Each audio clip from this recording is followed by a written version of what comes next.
आदरणीय अध्यक्ष महोदय, ये सदन का सौभाग्य है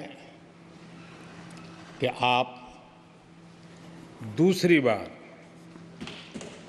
इस आसन पर विराजमान हो रहे हैं। आपको और इस पूरे सदन को मेरी तरफ से मैं बहुत बहुत बधाई देता हूं।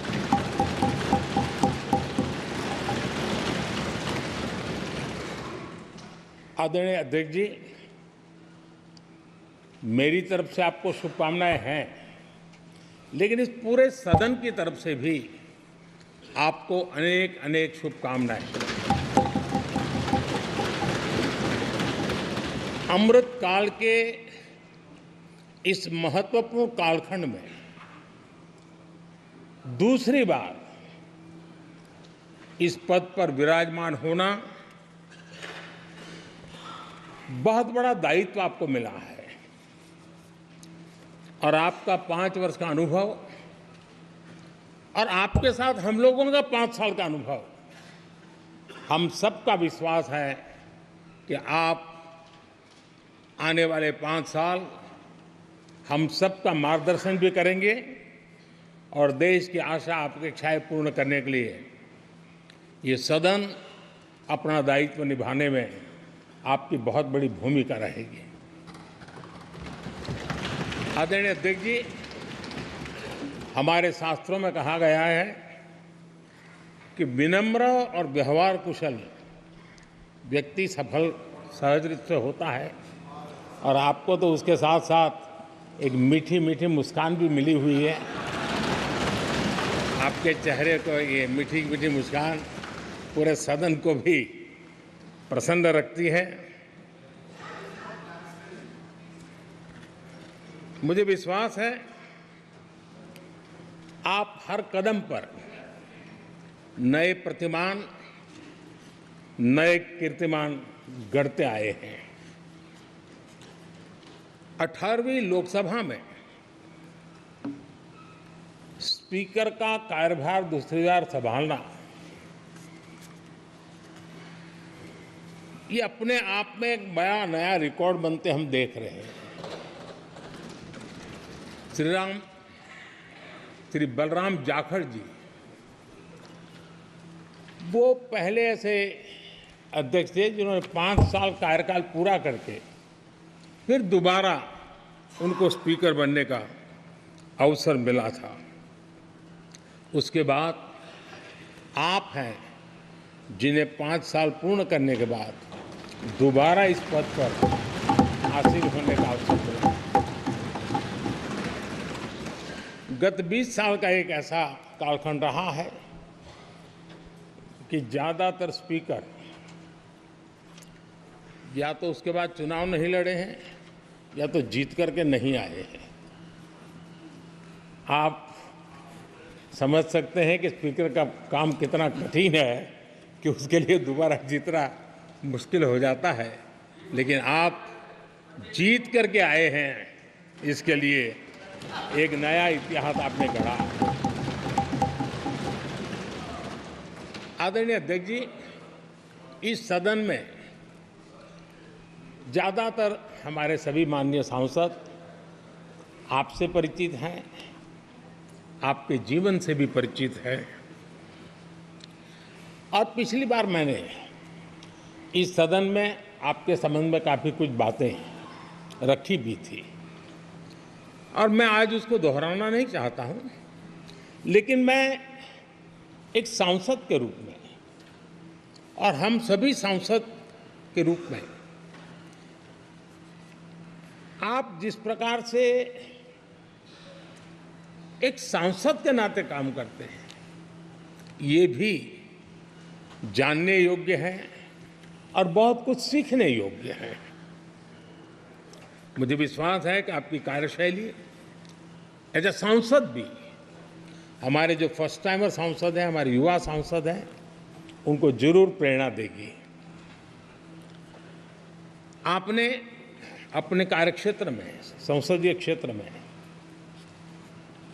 स्वस्थ मां और स्वस्थ शिशु एक कमिटमेंट के साथ जो अभियान चलाया है और सुपोषित मां, इस अभियान को आपने जिस प्रकार से अपने क्षेत्र में प्राथमिकता देकर के खुद को इन्वॉल्व करके किया है, वो वाकई प्रेरक है। आपने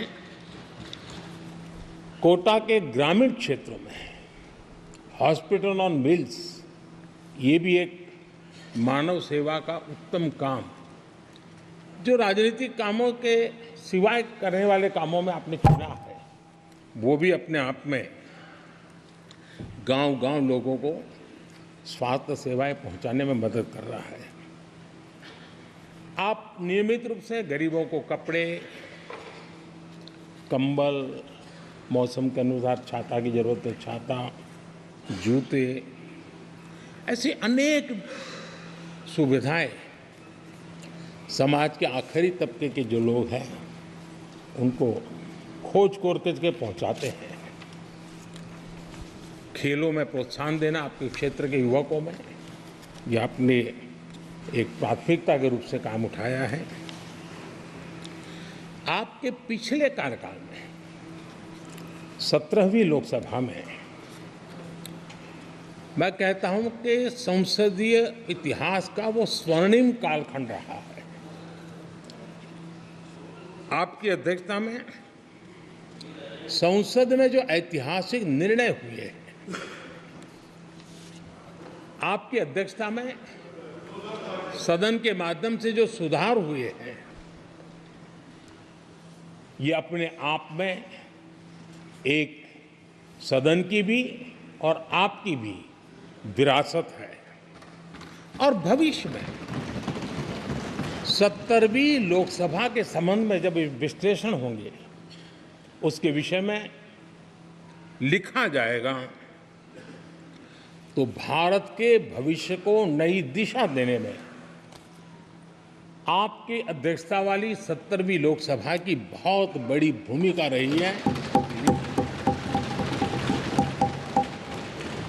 आदरणीय अध्यक्ष जी, 17वीं लोकसभा में नारी शक्ति वंदन अधिनियम 2023, जम्मू कश्मीर पुनर्गठन विधेयक, भारतीय न्याय संहिता, भारतीय साक्ष्य बिल, भारतीय नागरिक सुरक्षा संहिता, सामाजिक सुरक्षा संहिता, digital personal data protection bill, Muslim महिला विवाह अधिकार संरक्षण विधेयक, transgender persons protection of rights bill, consumer protection bill, direct tax विवाद से विश्वास विधेयक, सामाजिक, आर्थिक और राष्ट्रीय महत्व के ऐसे कितने ही महत्वपूर्ण ऐतिहासिक कानून 17वीं लोकसभा में आपकी अध्यक्षता के अंदर इस सदन ने पारित किए हैं और देश के लिए एक मजबूत नींव बनाई है। जो कार्य आजादी के 70 साल में नहीं हुए, आपकी अध्यक्षता में इस सदन ने इसको करके दिखाया। आदरणीय अध्यक्ष जी, लोकतंत्र की लंबी यात्रा में कई पड़ाव आते हैं। कुछ अवसर ऐसे होते हैं जब हमें कीर्तिमान स्थापित करने का सौभाग्य मिलता है। 17वीं लोकसभा में उपलब्धियां, मुझे पूरा विश्वास है देश आज भी और भविष्य में उसका गौरव करेगा। आज देश अपनी आकांक्षाओं की पूर्ति के लिए भारत को आधुनिक बनाने की दिशा में जब हर तरह से प्रयास हो रहे हैं, मैं मानता हूं कि नया संसद भवन भी अमृतकाल के भविष्य को लिखने का काम करेगा और वो भी आपकी अध्यक्षता में। नए संसद भवन में हम सबका प्रवेश आपकी ही अध्यक्षता में हुआ और आपने संसदीय कार्यप्रणाली को प्रभावी और जिम्मेदार बनाने का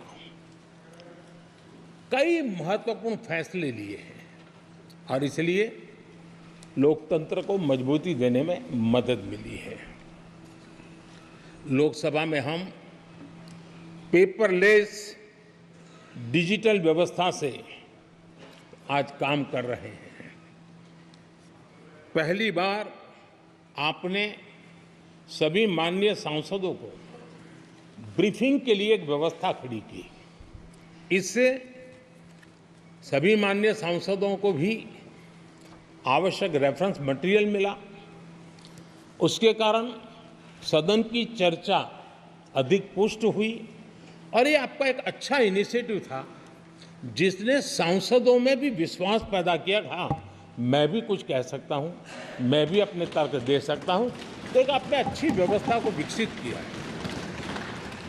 आदरणीय अध्यक्ष जी, G20 भारत की सफलता के एक महत्वपूर्ण पृष्ठ है, लेकिन बहुत कम चर्चा हुई है, वो है P20 और आपके नेतृत्व में G20 देशों के जो पीठासीन अधिकारी हैं, स्पीकर्स हैं, उनका सम्मेलन आपकी अध्यक्षता में हुआ और अब तक P20 के जितने सम्मेलन हुए हैं उसमें ये ऐसा अवसर था कि दुनिया के सर्वाधिक देश आपके निमंत्रण पर भारत आए और बहुत ही उत्तम प्रकार के निर्णय उस समिट में हुए और उसने विश्व में भारत की लोकतंत्र की जो प्रतिष्ठा है उसको गौरव देने में बहुत बड़ा रोल अदा किया है।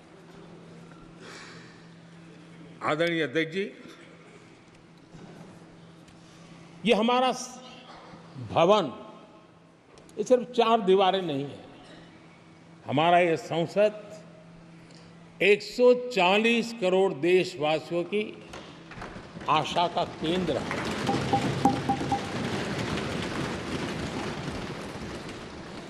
संसद की कार्यवाही,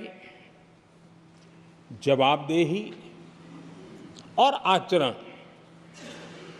हमारे देशवासियों के मन में लोकतंत्र के प्रति जो उनकी निष्ठा है उसको और अधिक मजबूत बनाता है।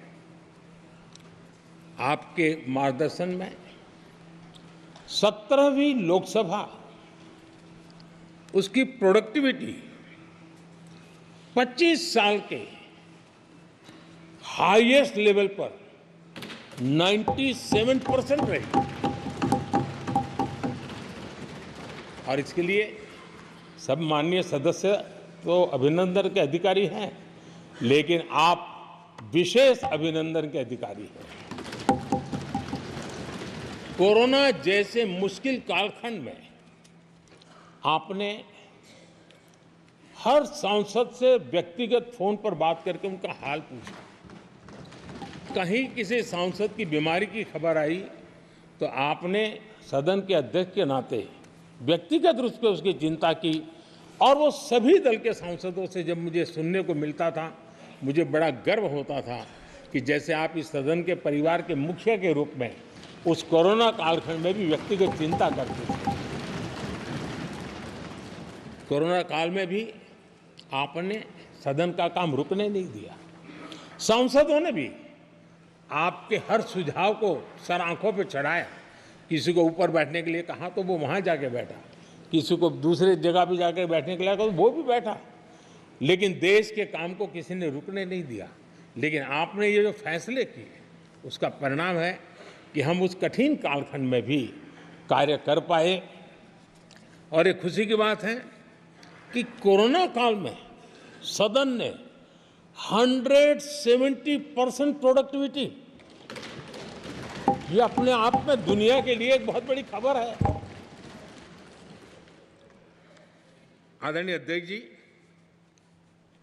हम सब चाहते हैं कि सदन में आचरण, सदन के नियमों का पालन हम सब करें। और आपने बड़े सटीक तरीके से, संतुलित तरीके और कभी कभी कठोरता के साथ भी फैसले लिए हैं। मैं जानता हूं कि ऐसे निर्णय आपको पीड़ा भी देते हैं, लेकिन सदन की गरिमा और व्यक्तिगत पीड़ा के में आपने सदन की गरिमा को पसंद किया और सदन की परंपरा को बनाने का प्रयास किया। ये साहसपूर्ण काम के लिए भी आदरणीय अध्यक्ष जी, आप अभिनंदन के अधिकारी हैं। मुझे विश्वास है आदरणीय अध्यक्ष जी, आप तो सफल होने ही वाले हैं, लेकिन आपकी अध्यक्षता में ये 18वीं लोकसभा भी बहुत सफलतापूर्वक देश के नागरिकों के सपनों को पूर्ण करेगी। मैं फिर एक बार आपको इस महत्वपूर्ण दायित्व के लिए और देश को विकास की नई ऊंचाइयों पर ले जाने वाले इस सदन की अध्यक्षता के लिए हृदय से बहुत बहुत शुभकामनाएं देता हूं, बहुत बहुत बधाई देता हूं।